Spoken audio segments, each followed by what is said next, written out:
श्रीमद् भागवत के अधिकारी, खासकर संसारी। इस भागवत पुराण का संसारियों पर करुणा के कारण सुखदेव जी ने वर्णन किया है। प्रभु प्रेम के सिवा शुष्क ज्ञान की शोभा नहीं, यह बताने का भागवत का उद्देश्य है। भक्ति के बिना ज्ञान की शोभा नहीं। जब ज्ञान वैराग्य से दृढ़ किया हुआ नहीं होता, तो ऐसा ज्ञान मरण सुधारने के बदले संभव है कि मरण बिगाड़े। संभव है कि ऐसा ज्ञान अंत काल में धोखा दे। मरण को भक्ति सुधारती है। भक्ति बिना ज्ञान शुष्क है, वह मरण बिगाड़ता है। विधि निषेध की मर्यादा त्यागे हुए बड़े बड़े ऋषि भी भगवान के अनंत कल्याणमय गुणों के वर्णन में सदा रत रहते हैं। ऐसी भक्ति की महिमा। ज्ञानी को अभिमान सताता है, भक्त को नहीं। भक्ति अनेक सद्गुणों को लाती है। भक्ति सर्वगुणों की जननी है। भक्त नम्र होता है, भक्त विनीत बनता है। भागवत कथा, जो कथा पाप दूर करे और प्रभु के प्रति प्रेम जागृत करे, वही सच्ची भागवत कथा। भगवान की कथा और भगवान के स्मरण से हृदय को आर्द्र बनाओ। उसके मंगलमय नाम का जप करो। यही कलयुग में मुक्ति पाने का मार्ग है। विषयों का बंधन मनुष्य छोड़े, तभी मन को सच्चा आनंद सुख मिलता है। संयम और सदाचार को धीमे धीमे बढ़ाते जाओ, तो भक्ति में आनंद आएगा। वैराग्य के बिना भक्ति सफल नहीं होती। आचार विचार शुद्ध होगा तो भक्ति को पुष्टि मिलेगी। जीवन विलासमय हुआ तो मान लो कि भक्ति का विनाश हुआ है। भागवत शास्त्र मनुष्य को काल के मुख से छुड़ाता है। यह मनुष्य को सावधान करती है। काल के मुख से छूटना हो तो काल के भी काल श्री कृष्ण के शरण में जाओ। जो सर्वस्व भगवान पर छोड़ते हैं, उनकी चिंता भगवान स्वयं करते हैं।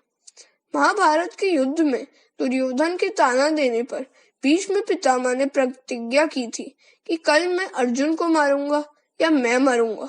इस प्रतिज्ञा से सब घबराए, कारण कि यह भीष्म पितामह की प्रतिज्ञा थी। यह सुनकर कृष्ण भगवान को चैन न आया। रात को निद्रा नहीं आई। भीष्म की प्रतिज्ञा सुनकर अर्जुन की क्या दशा हुई होगी, यह सोचकर भगवान अर्जुन की स्थिति देखने गए। जाकर क्या देखते हैं कि अर्जुन तो शांति से गहरी नींद में सो रहा है। भगवान ने सोचा कि भीष्म ने ऐसी प्रतिज्ञा की है, भीषण प्रतिज्ञा की है, तो भी यह तो शांति से सो रहा है। उन्होंने अर्जुन को जगाया और पूछा, तुमने भी भीष्म की प्रतिज्ञा सुनी है ना? अर्जुन ने कहा, हाँ सुनी है। श्री कृष्ण ने कहा, तो तुम्हें मृत्यु का भय नहीं है, चिंता नहीं है? अर्जुन ने कहा, मेरी चिंता करने वाला मेरी स्वामी है। वह जागता है, इसलिए मैं शयन करता हूँ। वह मेरी चिंता करेगा, मैं किस लिए चिंता करूं? इस तरह सब ईश्वर पर छोड़ो। मनुष्य की चिंता जब तक ईश्वर को न हो जाए, तब तक वह निश्चिंत नहीं होता। प्रथम स्कंद यह अधिकार लीला है। अधिकार बिना संत मिले तो उसकी ओर सद्भाव नहीं जागता। संतों को खोजने की जरूरत नहीं है।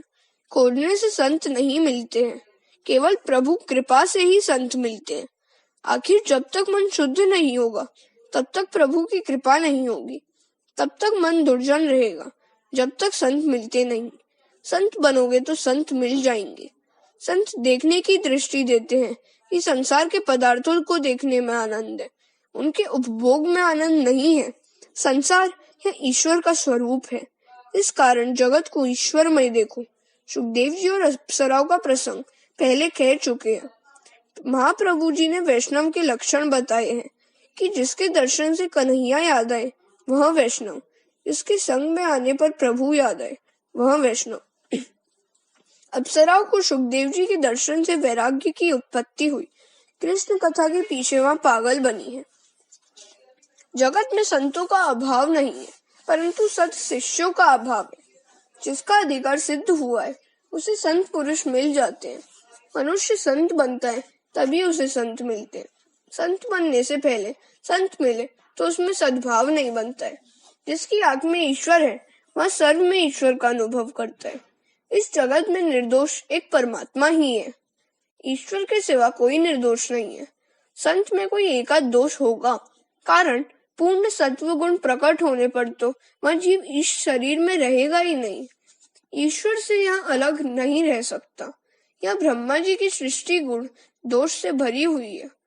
जगत में सब प्रकार से कोई सुखी हो ही नहीं सका है। यदि सर्व प्रकार से कोई सुखी हो जाए तो सुख का भान भी भूल बैठेगा। संसार के प्रत्येक पदार्थ में दोष है और गुण भी है। दृष्टि को ऐसी गुणमय बनाओ कि किसी का दोष देख न सको। जब तक तुम्हारी दृष्टि गुण दोषों से भरी हुई है तब तक संत में भी आपको दोष दिखेंगे। इसलिए दृष्टि ज्ञानमयी कृत्वा पश्येत ब्रह्मयम जगत। जिसकी दृष्टि गुणमयी है वही संत है। अभिमान आए तो पतन होता है, सतत दीनता आए उसकी आवश्यकता है। संभव है कि ईश्वर भी संत में एकाध दोष इरादा पूर्वक रखता हो। संभव है कि ईश्वर भी अपने भक्तों में एकाध दोष रहने देता हो कि जिससे मेरे भक्तों को नजर न लगे। बालक का श्रृंगार करके दूसरों की नजर न लगे इसलिए गाल पर काले काजल का टीका जैसा ला देते। मनुष्य में जब तक कोई दोष नहीं रहता तो उसके मन में अभिमान आता है कि मेरे दोष दूर हो गए। अपनी दृष्टि को गुणमय बनाओ। किसी के दोषों को मत देखो, किसी के पाप का विचार न करो या वाणी से उन पापों का उच्चार करना नहीं। संत होना क्या घर छोड़ना है? घर छोड़ने की जरूरत नहीं है। घर छोड़ने से ही कोई संत बनता है ऐसा नहीं है। घर में रहकर महाराज संत एकनाथ गोपिया आदि प्रभु को प्राप्त किया है। गेरुए कपड़े पहन लेने से कोई संत नहीं हो जाता है। कपड़े बदलने की जरूरत नहीं है, कलेजा बदलने की जरूरत है। उसके लिए मन को बदलने की जरूरत है। मन के गुलाम मत बनो, मन को गुलाम बनाओ। परीक्षित राजा ने मन को सुधार लिया, अतः उसको सुखदेव जी मिल गए। सब छोड़ने की जरूरत नहीं है। सब छोड़ने से निवृत्ति के समय इंद्रियां बहुत त्रास देती है। संसार में जो लक्ष्य को याद रखता है वही संत है। मनुष्य जीवन का लक्ष्य है परमात्मा से मिलन। जो उस लक्ष्य के लिए प्रतिक्षण सावधान रहे वह संत है। आत्मा यह मन का साक्षी है, दृष्टा है। जिसे अपना मन सुधारा है वह संत है। मन को सुधारोगे तो तुम संत बनोगे। हरे कृष्ण।